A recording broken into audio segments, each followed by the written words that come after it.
ஆயுர்வேதம் ஒரு பொக்கிஷம், நம் ஆயுள் நீட்டக்கும் அற்புதம். டாக்டர் ஸ்ரீவர்மாஸ். அனைவருக்கும் வணக்கம். உங்களுக்கு ரெண்டு முக்கியமான போட்டோ காட்டுறேன். ஒன்று, இந்த போட்டோ பாருங்க.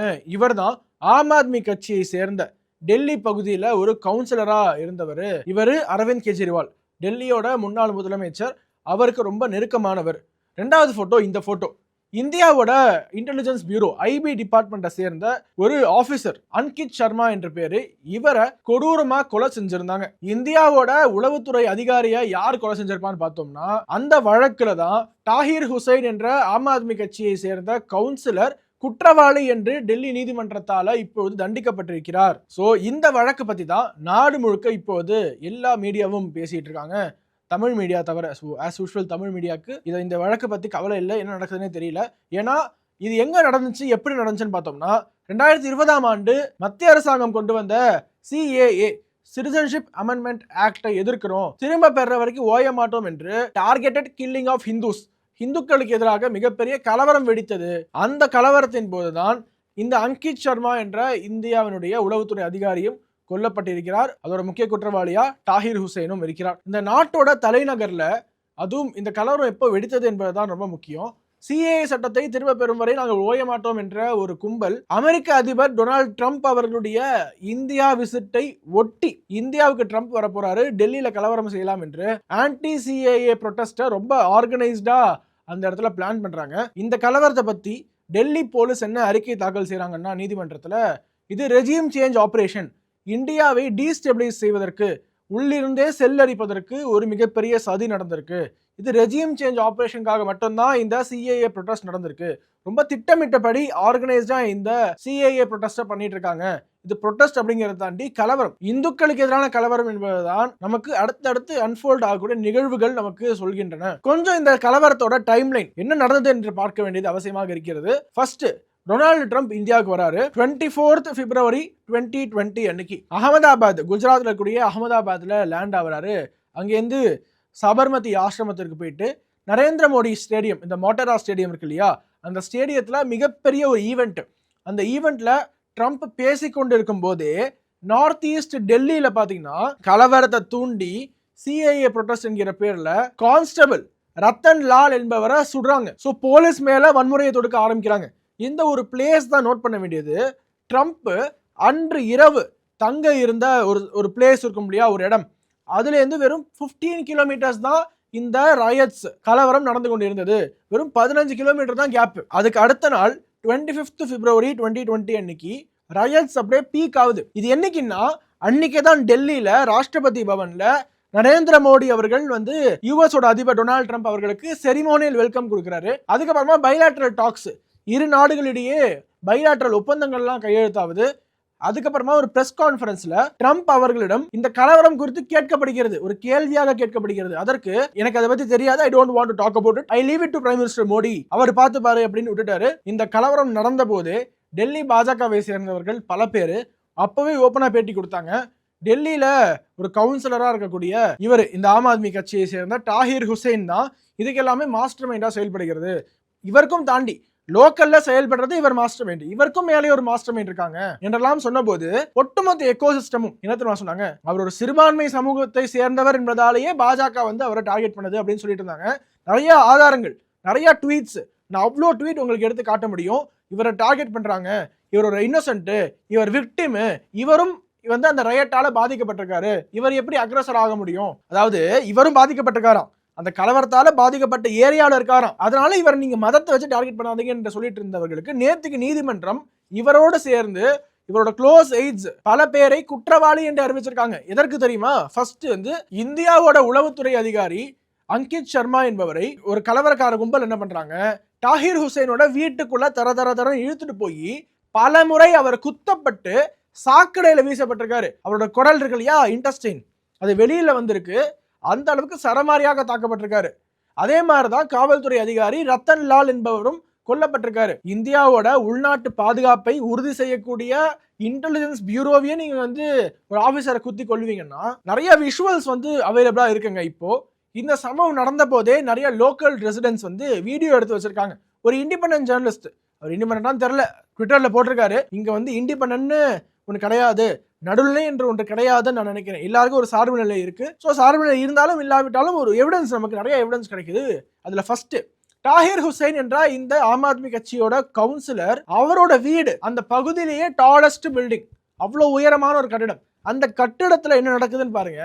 அந்த கட்டிடத்து மேல ஏறி நின்று ஒரு கலவரக்கார கும்பல் நிறைய பெட்ரோல் பாம்புலேருந்து கல்லுலேருந்து எக்ஸ்ப்ளோசிவ் பொருட்களை ஹிந்து காலனிஸ் மேல, இந்துக்கள் அதிகமாக வசிக்கக்கூடிய பகுதியை நோக்கி தூக்கி எரிஞ்சிருக்காங்க என்ற வீடியோ ஆதாரம் அப்போது வெளியிடப்பட்டது. இதை நிறைய லோக்கல் ரெசிடென்ட்ஸ் இருக்காங்க இல்லையா, அங்க போய் ராகுல் என்பவர் ஒரு வீடியோ எடுத்து போட்டிருக்காரு. லோக்கல் ரெசிடென்ட்ஸ்லாம் சொல்றாங்க, ஆம் ஆத்மி கட்சியை சேர்ந்த இந்த தாஹிர் ஹுசைன் என்பவருடைய மொட்டை மாடியில இருந்தா நிறைய ஸ்டோன்ஸ், கல் எறிகிறாங்க, இன்னும் பெட்ரோல் பாம்புல இருந்து இன்ஃபிளேமபிள் ஆப்ஜெக்ட்ஸ்லாம் அவருடைய மொட்டை மாடியில இருந்தா வந்து விழுந்தது. அதை தவிர இந்த அன்கித் என்ற இன்டெலிஜென்ஸ் பியூரோ ஆஃபீஸரையும் அவர் வீட்டுக்குள்ள தரன்னு இழுத்துட்டு போய் குத்துனாங்க என்று ஐ விட்னஸா நிறைய பேர் பதிவு செய்யறாங்க.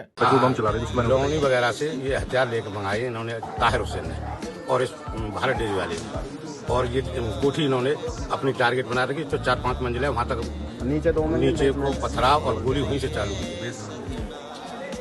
तो उन्हीं के घर से पथराव और गोली उनके घर से ही। और ये जो लड़का अंकित मरा है, इन्होंने खींच के ले गए। ஒட்டுமொத்தமா இந்த டெல்லி கலவரத்தை பத்தி ஓபி இந்தியா என்கிற அந்த மேகசின் நிறைய டீடைலான ரிப்போர்ட்ஸை வெளியிட்டிருக்காங்க. அந்த ரிப்போர்ட்டின் படி உமர் காலித் இப்போ ஜெயிலில் இருக்கார் இல்லையா, அடிக்கடி வந்து நியூஸ் ஹெட்லைன்ஸ் நீங்க பாப்பீங்க, உமர் காலிதோட பெயில் பெட்டிஷன் ரிஜெக்ட் ஆயிருச்சு, உமர் காலித் ஒரு அப்பாவி, உமர் காலித் உள்ள வச்சு பாஜக அரசாங்கம் பழி வாங்குகிறது என்றெல்லாம். இந்த உமர் காலித் டெல்லி ரயட்ஸ், தேசத்தினுடைய கேபிட்டல் சிட்டியில ஒரு முக்கியமான கலவரத்தை செய்த முக்கிய பங்கு இந்த உமர் காலிதுக்கு இன்னுமே இருந்துகிட்டு இருக்கு. இதைத்தான் ஓபி இந்தியா ரிப்போர்ட் பண்றாங்க. ஓபி இந்தியா என்ன சொல்றாங்கன்னு பாருங்க, உமர் காலிதுக்கும் தாஹிர் ஹுசைனுக்கும் நெருங்கிய தொடர்பு இருக்கிறது. தாஹிர் ஹுசைனுடைய க்ளோஸ் எய்டு, அவர் நெருங்கிய நண்பரான ஒருத்தர், அவர் பேரு காலித் சைஃபி என்று பேரு. இவரு ஜாகிர் நாயக்க போய் பார்த்து இந்த ரயட்ஸுக்காக ஃபண்ட் ரைஸ் பண்றதுக்காக போய் பார்த்திருக்காரு. யார் ஜாகிர் நாயக்? உலக தீவிரவாதத்திற்கெல்லாம் ஊற்றுக்கண், இந்தியாவால தடை செய்யப்பட்ட ஒரு தீவிரவாதி. இப்போ ரீசெண்டா கூட பாகிஸ்தான்ல இருந்தார் இல்லையா, அந்த ஜாகிர் நாயக்க போய் பார்த்து எதுக்கு டெல்லியில கலவரம் பண்ணும், காசு கொடுன்னு கேட்டிருக்காரு என்று ஓபி இந்தியா ரிப்போர்ட் பண்றாங்க. அவருடைய சொந்த வாக்குமூலம், அவர் அட்மிட் பண்றாரு. என்ன தெரியுமா அட்மிட் பண்றாரு? ஐ வாண்டட் டு கில் காஃபிர்ஸ். காஃபிர்ஸ்னா யாரு?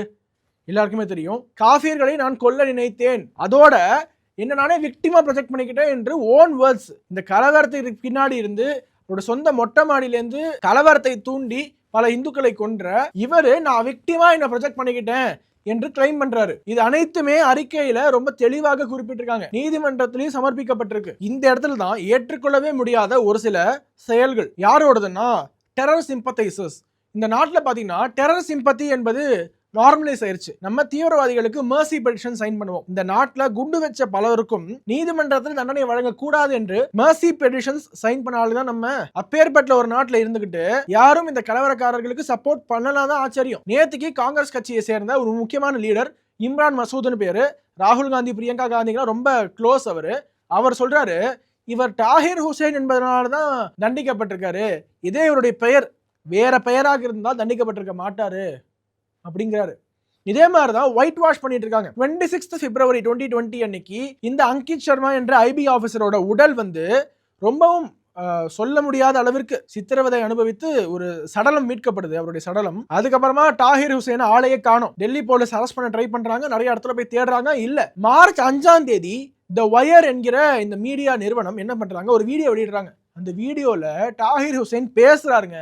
அதுதான் ரொம்ப முக்கியம். ஐயோ, நான் ஒரு அப்பாவி, நான் ஒரு இன்னசென்ட், என்னைய போய் இப்படி பண்றீங்களே, எனக்கு நீதிமன்றத்தின் மேல் நம்பிக்கை இருக்கு, நான் நீதிமன்றத்தை நாடுவேன் சொல்லிட்டு ஓடி ஒளிஞ்சுக்கிட்டாரு இந்த தாஹிர் ஹுசைன். இந்த வீடியோ வெளியிடப்பட்ட நாள் தான் ரொம்ப முக்கியமான ஒரு நாள். மார்ச் 11ஆம் தேதி தான் தாஹிர் ஹுசைனை கைது பண்றாங்க. ஆனா அதுக்கு முன்னாடி 5ஆம் தேதி, மார்ச் 5ஆம் தேதி 2020ஆம் ஆண்டு த வயர் நிறுவனம் இந்த மாதிரி ஒரு வீடியோ வெளியிடுறாங்க. சோ ஒரு தேடப்படுகிற குற்றவாளிக்கு எதற்காக இப்படி ஷீல்டு பண்றாங்க நம்மளுடைய உள்ளூர் மீடியாவோட வேலை என்னங்க? குற்றவாளிகளை பாதுகாப்பதா? இன்னைக்கு அவர் வந்து குற்றவாளி என்று நீதிமன்றம் தீர்ப்பளிச்சிருக்கு. அப்போ இதற்கு யார் பொறுப்பு? மக்கள் மத்தியில அவருக்கு ஒரு பிளாட்ஃபார்ம் கொடுத்து நான் நிரபராதி என்று கிளைம் பண்றதுக்கு ஒரு பிளாட்ஃபார்ம் கொடுத்த இந்த மீடியா பொறுப்பா இல்லையா? இன்னும் இந்த நாட்டுல இந்த மீடியா இருக்கு பாத்தீங்களா, ஹெவிலி லெஃப்ட் பயஸ்டா கூட இருந்துக்கோ, ஆன்டி நேஷனல் எலமெண்ட்ஸை சப்போர்ட் பண்ணக்கூடிய அளவுல இந்தியாவில் கலவரம் செய்தாலும் அவர்களுக்கு ஆதரவாக ஒரு பிளாட்ஃபார்ம் கொடுத்து பேச வச்சுக்கிட்டு இருக்காங்க. இவர்களுக்கு எதிராக மிக கடுமையான சட்டங்கள் இயற்றப்பட வேண்டும். அல்லது அரசாங்கம் அவங்க தரப்புல 1008 ரீசன்ஸ் இருக்கும், நடவடிக்கை எடுக்காத இருக்கு. ஆனா மக்கள் மத்தியில இந்த ஒட்டுமொத்த மீடியா எந்தெந்த மீடியாலாம் நேஷனல் செக்யூரிட்டியில காம்ப்ரமைஸ் பண்ணி நேஷனல் இன்ட்ரெஸ்ட்ல காம்ப்ரமைஸ் பண்றாங்களோ அவர்களை முற்றும் முதலமா பாய்காட் பண்றதா நம்மளுடைய ஒரே வழி. கடந்த 12 ஆண்டுகள்ல பாரத பிரதமர் நரேந்திர மோடி அவர்கள் போல ஒரு ஸ்ட்ராங்கான லீடர் மத்தியில இருக்கும்போதே இந்தியாவில் எவ்வளவு இந்துக்கள் டார்கெட்டட் கில்லிங்ஸ்க்கு ஆளாகியிருக்காங்க. டார்கெட் பண்ணி இவங்களை கொன்றே ஆக வேண்டும் என்று ஒரு மாப் கொண்டிருக்காங்க. அதோட லிஸ்ட், எதற்காக கொல்லப்பட்டார்கள், எப்படி கொல்லப்பட்டார்கள், நியூஸ் ஆர்டிகல்ஸ் அனைத்தையுமே அடுத்தடுத்த வீடியோக்கள்ல நம்ம ஷேர் பண்ண போறோம்.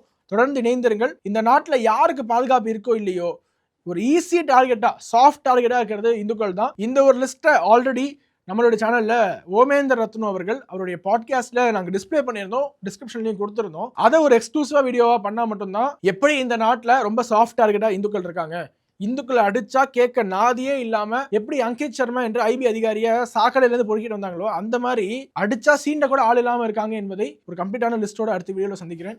அட்லீஸ்ட் நம்மளால முடிஞ்சது அவேர்னஸ் ஸ்ப்ரெட் பண்ண மட்டும்தான், அதை நம்ம செய்துக்கிட்டே இருப்போம். வணக்கம், வந்தே மாத்திரம். உலக தமிழ் சொந்தங்களுக்கு வணக்கம். நான் ராஜவேல் நாகராஜன். பேசு தமிழா பேசு வலையொலியுடைய வளர்ச்சிக்கு நீங்களும் உறுதுணையாக இருக்கணும்னு நினச்சிங்கன்னா இந்த வீடியோடைய டிஸ்கிரிப்ஷனில் இருக்கக்கூடிய ரேசர் பே லிங்கை கிளிக் பண்ணுங்கள்.